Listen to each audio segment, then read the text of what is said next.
El drama de Jesús, segunda parte, la vida pública, capítulo 15, médico de las almas.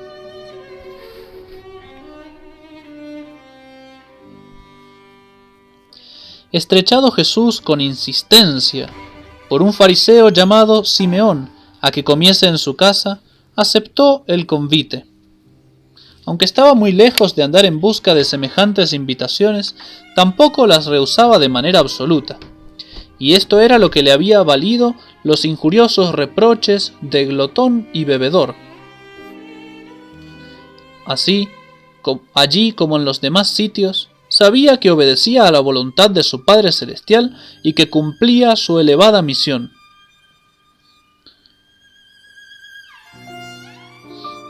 No fue, es cierto, muy efusiva la acogida que el anfitrión hizo a Jesús, pero ninguna razón tenemos para suponer que la invitación fuera motivada por intenciones malas. Jesús echará en cara a Simón el haberle recibido con frialdad, pero no el haberle tratado como a enemigo. Este fariseo, como tantos otros, quería ver de cerca al santo personaje cuyo nombre resonaba por doquier y que arrastraba en pos de sí a la muchedumbre del pueblo. Y quién sabe si no se sentía atraído por su santidad, por su predicación y milagros, y deseaba observarle en la intimidad. Su frialdad puede ser motivada por respeto humano, el temor a lo que dirían los demás fariseos que asistían al convite. Con esto se explicaría suficientemente su invitación y su actitud. Para describir un poco los convites orientales, bien se puede decir que los comensales estaban medio acostados y medio sentados. Las piernas y la parte inferior del cuerpo estaban extendidas sobre un sofá, mientras la parte superior de la cintura para arriba estaba ligeramente elevada y sostenidas por el codo izquierdo sobre el cual se recostaban, normalmente sobre un cojín, y el brazo derecho y la mano derecha quedaban así libres para poder alargarse y tomar el alimento de la mesa. La mesa, bastante baja y cercana a la cabeza de los convidados, estaba colocada en el centro del círculo. Imaginemos un sol. El círculo del sol sería la mesa, y cada uno de los rayos, los cojines, que se van extendiendo alrededor de la mesa de tal manera que la cabeza de los convidados está apuntando hacia la mesa. Los pies de cada uno de los convidados quedaban fuera de los divanes por el lado que quedaba libre para el paso de los sirvientes. De improviso, penetró una mujer en la sala del festín. Era tristemente conocida en la ciudad por su conducta reprensible.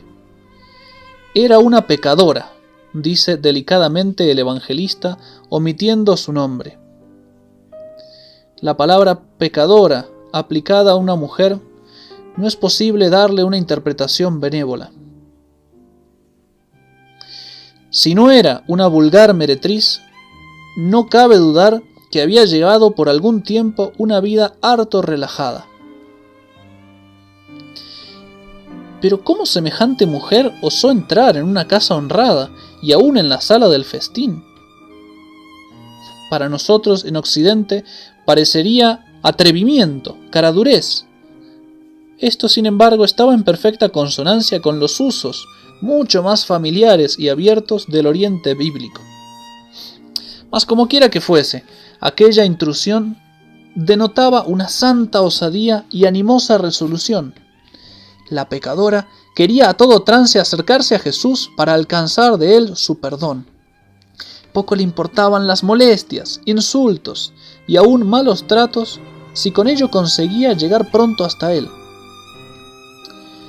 Fácil es adivinar, muy poco antes, por obra inmediata de la predicación del Salvador, aunque sin haberle tratado aún personalmente, había comprendido la desventurada, qué fea era su conducta, y movida por la gracia, le había prometido a Dios y se había prometido a sí misma comenzar una nueva vida.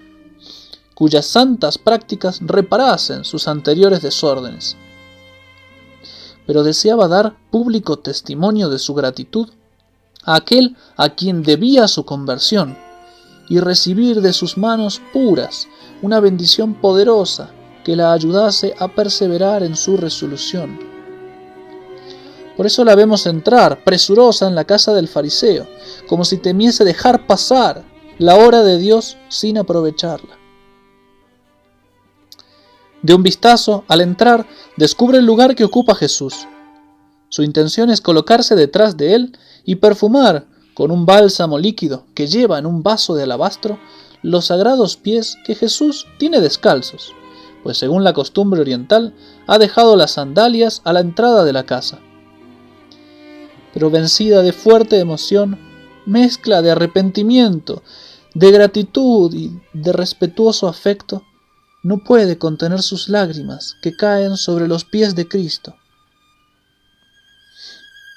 Soltando sus cabellos, entonces, se sirve de ellos ingeniosamente, como de un lienzo que no había traído, para enjugar las huellas de su llanto, que con vergüenza había mojado los pies de Cristo.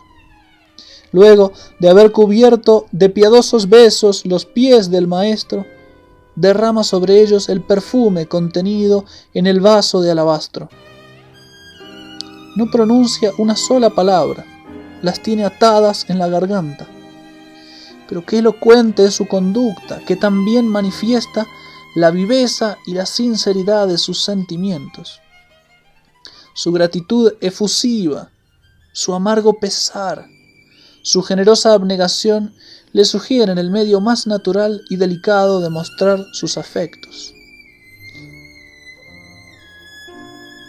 Imaginemos la extrañeza que, sin duda, causó a los asistentes el proceder de la pecadora. El dueño de la casa, fariseo al fin, decía en su interior: si éste fuese profeta, bien sabría quién y cuál es la mujer que le toca, porque es pecadora. No ignoraba Simón que las turbas atribuían a Jesús el título de profeta. Le parecía pues muy duro de creer que Jesús, puesto que estaba dotado del don de profecía, no hubiese conocido al punto quién era la mujer cuyos homenajes tan tranquilamente recibía, y que no lo hubiese expulsado, en vez de soportar su contacto impuro. La que le toca. ¿Cuánto dicen estas palabras? Un rabino, a quien sus discípulos le preguntaban ¿a qué distancia se ha de permanecer de una cortesana?, respondió gravemente: a la distancia de 4 codos, es decir, más de 2 metros. ¡Qué diferencia entre Jesús y los rabinos! Sin embargo, Jesús le va a mostrar a Simón que es profeta, que conoce la historia de esta mujer y conoce también sus pensamientos, los pensamientos de Simón. Cuánta dulzura y bondad en la amonestación que le hace a Simón.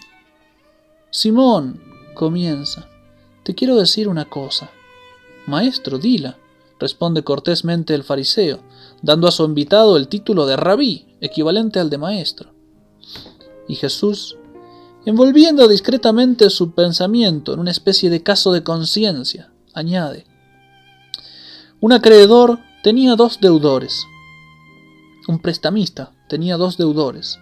Uno le debía 500 denarios, que equivale al sueldo de 1 año y medio.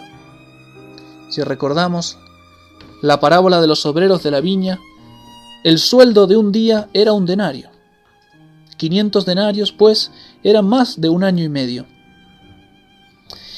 Uno le debía, pues, 500 denarios y el otro 50, que equivale a 1 mes y medio, un poco más de mes y medio de trabajo. Mas como no tuviesen con qué pagarle, le perdonó la deuda a los 2. ¿Cuál de los 2 le amará más? Esas últimas palabras vienen a decir cuál de los 2 deudores deberá testificarle más afectuosa y generosamente su reconocimiento. ¿Cuál debe estarle más agradecido? La respuesta era sencilla. Creo, dijo Simón, que aquel a quien más le perdonó. En efecto, muy ingrato sería un deudor que no podía pagar si le perdonan un sueldo de 1 año y medio? Si no experimentara una gratitud muy grande hacia ese acreedor.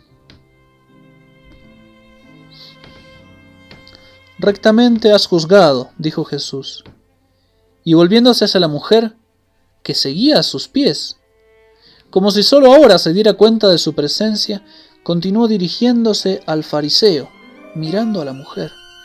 ¿Ves a esta mujer? Entré a tu casa y no me diste agua para los pies, mas ésta ha regado mis pies con sus lágrimas y los ha enjugado con sus cabellos.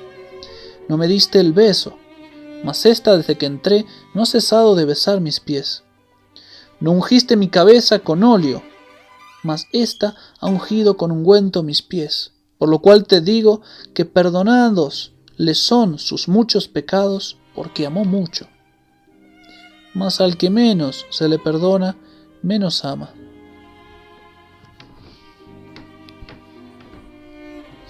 A la llegada de los convidados, uno de los criados o criados de la casa, y a veces el dueño mismo, acostumbraba a lavar y enjugar respetuosamente los pies, mal protegidos del polvo y del barro de los caminos por las simples sandalias de que iban calzados.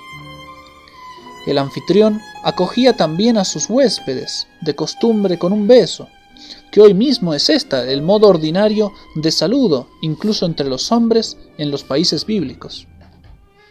En fin, durante la comida se derramaba sobre la cabeza de los invitados algunas gotas de perfume, por lo común óleo de buena calidad. Pero Simón se había dispensado de cumplir estos ritos con Jesús, manifestando de este modo o una disposición de ánimo un poco fría o cierto respeto humano, que parece ser la opinión más común, puesto que había insistido para invitar a Jesús, pero había tenido cierto respeto de mostrarse demasiado acogedor con alguien ante el cual su partido era hostil. Al que menos se le perdona, menos ama. Son palabras dirigidas al fariseo. Es un reproche indirecto a la conducta de Simón. Jesús no quiso que la pecadora se alejase sin haber recibido una seguridad consoladora. Dirigiéndose a ella por primera vez, hasta ahora no le ha hablado, le dice entonces con dulzura: tus pecados te son perdonados. Era una absolución en regla. Pero al oír estas palabras, como ya había sucedido en otra ocasión, se escandalizaron los circunstantes y dijeron dentro suyo: ¿quién es este que perdona los pecados? En el fondo de esta pregunta había una acusación implícita de blasfemia. Pero sin preocuparse de esta oculta protesta, dice todavía el Salvador a la mujer, tan feliz ahora: tu fe te ha salvado, vete en paz. Ciertamente, una fe vivísima, acompañada de profunda contrición y de un grandísimo amor, había producido esta maravillosa regeneración. Esta mujer, como dicen San Gregorio y San Agustín, era María la Magdalena, la hermana de Marta y de Lázaro, el que resucitará al Señor. María la Magdalena, que por su amor tan ardiente no solo alcanzó el perdón de sus pecados, sino una intimidad con nuestro Señor, cual quizás nadie ha tenido fuera de su Madre Santísima, y por eso recibió el privilegio de ser la primera en recibir la aparición de Cristo resucitado. Así paga el corazón de Jesús los pecados al que se arrepiente.